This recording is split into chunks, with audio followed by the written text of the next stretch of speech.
Informed consent in Sri Lanka, review of research conducted in Sri Lanka to understand the progress of informed consent process. Thank you. Now we have been talking about ethics and research ethics for up to now. Now I'll be talking about research on research ethics. This is actually a part of a larger trial that we had conducted. I'll be presenting some of the data. Now the team that is involved was from the Forum for Research and Development, and this study was done in collaboration with King's College, University of London, and funded by the Wellcome Trust. Now talking about the background, Sri Lanka has an effective state-run healthcare system with free healthcare delivery, and which is particularly advantageous for the economically deprived people of the country. Because of this, Sri Lanka has a very good healthcare standard, resulting in healthcare indices comparable to even most developed countries, better than most countries in the region especially. Even though the culture of scientific research is still in the developing stages in our country, when it comes to medical research, it's quite productive. Our medical faculties and government healthcare institutions produce quite a lot of medical research.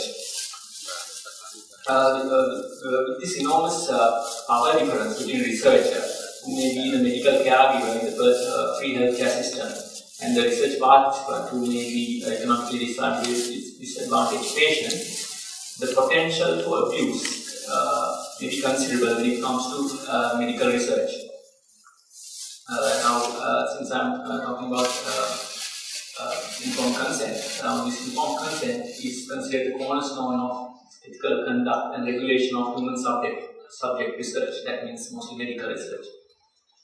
Consent, you may all be quite aware of what informed consent is, but just to underline what it means, when consent is considered to be informed, then it's given by a person who understands the purpose and the nature of participating in the study require a person to do and to risk, and what benefits are intended from the results from the study. So he gives either consents or does not consent, considering all these factors.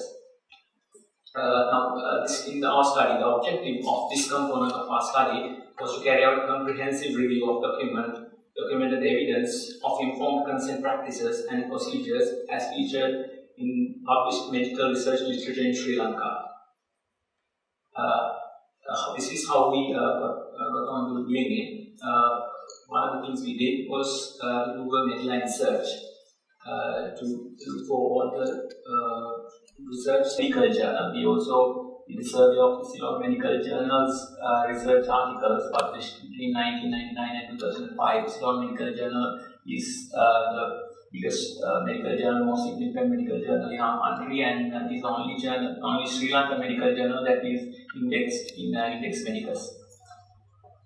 And thirdly, we studied all the MD and MSc theses available in the Postgraduate Institute of Medicine Library, that is produced by postgraduate students for their examination, for their MD and MSc exams, medicine, family medicine, community dentistry, and there are some other fields as well.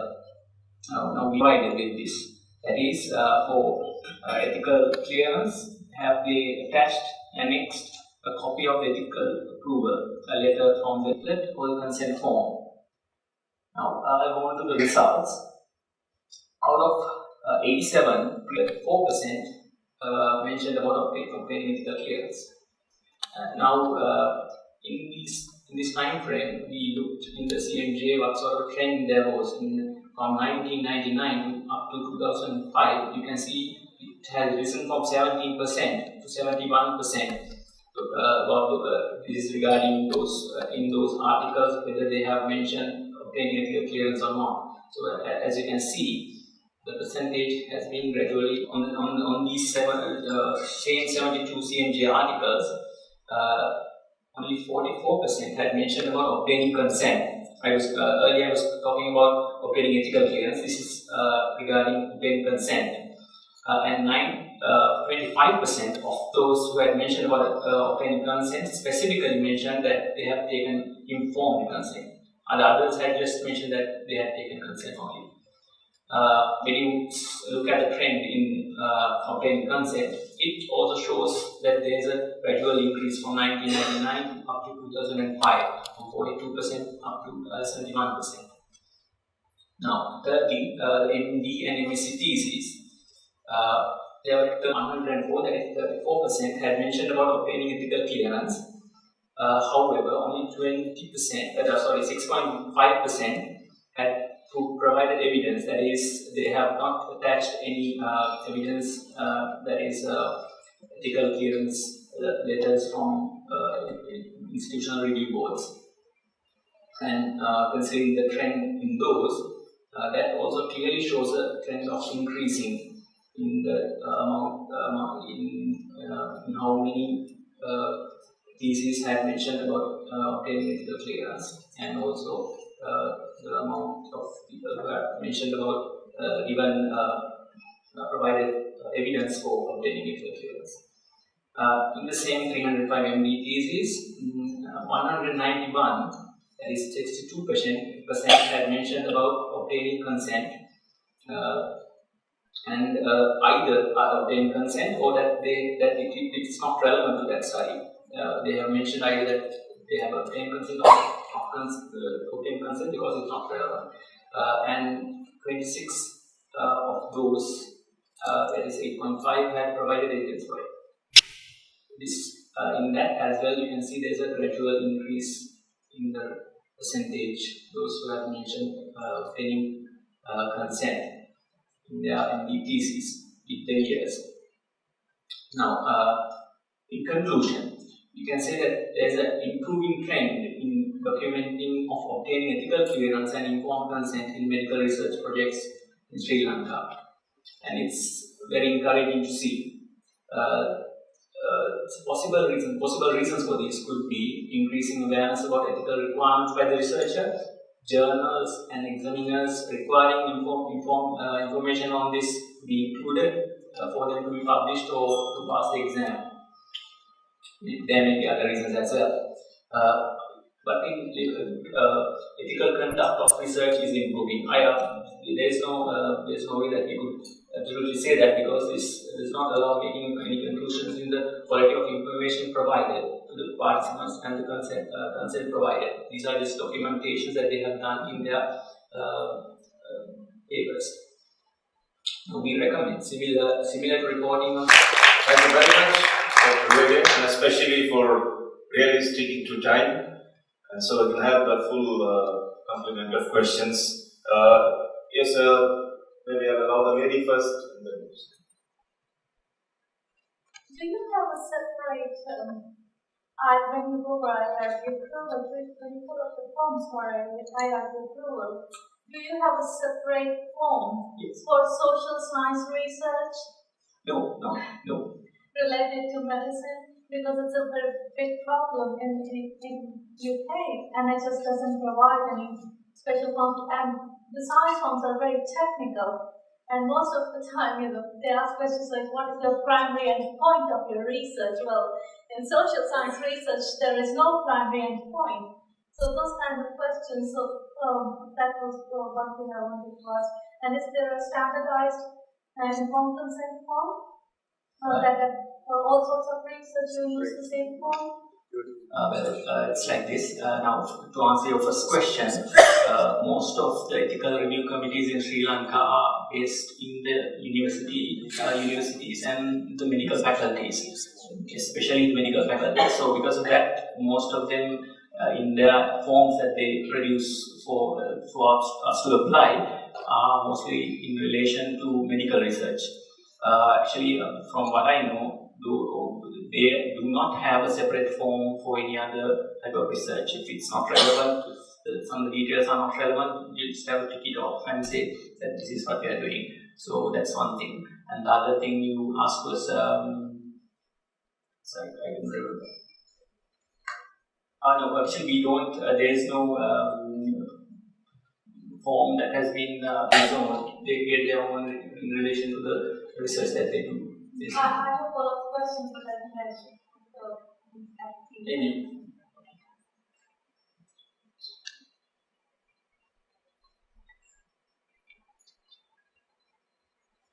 I'd like to make a comment and then ask a question. You noted in your, but I would guess that there is no evidence in any of the studies to show that people understood. They signed the document, but that in no way indicates understanding. I feel that, in fact, the term informed consent is a bad term because it is a passive process.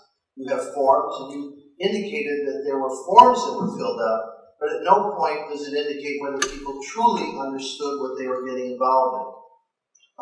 And therefore, I think that as good as your study is, it's flawed because it never really addresses the issue of understood consent, which is really the ultimate purpose of the process itself.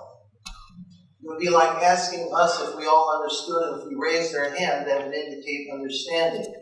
Well, the first thing is when you don't understand, you always shake your head. Yes, I understood for something else. Okay, first of all, let's say that what I presented here was just a small part of the larger study on informed consent in Sri Lanka.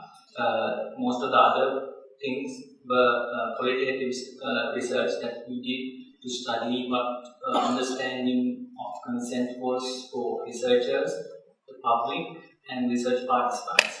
So those things I did not discuss here. That would be much more interesting, I'm sure, but we haven't completed the paper yet, so I couldn't comment on that. So you are absolutely correct, but from the part that we did, there is no way that I could say about their understanding what they are going to give it to the party. There is no idea that people, I mean, it's just a proxy measure of informed consent.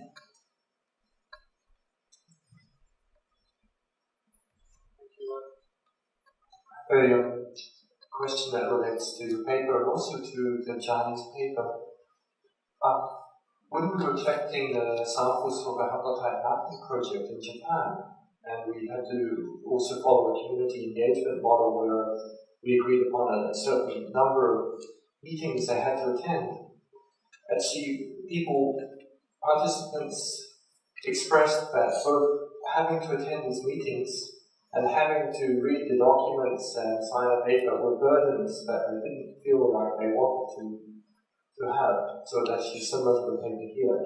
So I wonder, in your study of informed consent in Sri Lanka, did you also find anything relating to that feeling of the? That's a very good, important question because to now, as the previous speaker said, that when you sign, I mean, we think that complete information leaflet is a good thing, that they will get all the information and they will give an answer, and signing is a good thing, but when it comes from the different cultures, it's very different. And in the work I said, qualitative part of the research that we did ask about what sort of information they wanted and how long they like to take and that sort of detail. So we did address that issue, but I couldn't actually offhand say what the results were. But basically what I could say is that a long information leaflet is a deterrent. They do not wish to either they don't treat any of it at all because it's too long, or just they don't give consent because of that.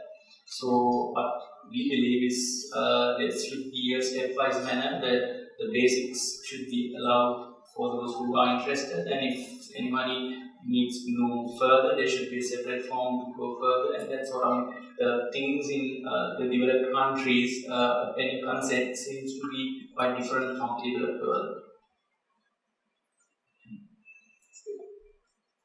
I just want to compliment what Suwin said and to answer that as question. In fact, one of our large studies we did in Lanka, but we ended up having 3 information leaflets, as Suwin said. And we have done an extensive amount of informed consent process work embedded within other research projects. In fact, we have, as Suwin said, in this project, we asked about public understanding of informed consent process, information, how much they would. And in fact, we went to the ethics committees with the WHO checklist. But before that, open-ended question asking them what should be the essential components in information leaflet. and consent for, and comparing and contrasting with the WHO thing. So all this is yet to come, Richard, and I think it's a very big process, and I fully agree with Amir, and we had a very interesting thing, and people don't want to sign. Somebody actually signed, then that person's land was sold illegally by another person.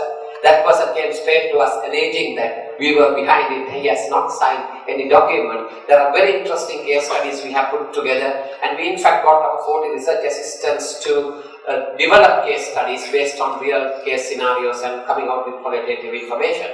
And one last comment for my colleague, rather than translating and back translating, it should be adaptation. So this is my selling point. I mean, I would want people to use that method because that generates much more scientifically rigorous way of doing things rather than translating and back translating. Can I just respond for a sec? Actually, we ended up doing a little bit of a different thing. We had the Bengali version and we made sure that it was reliable and valid. We didn't translate it word for word because of the issues that you mentioned.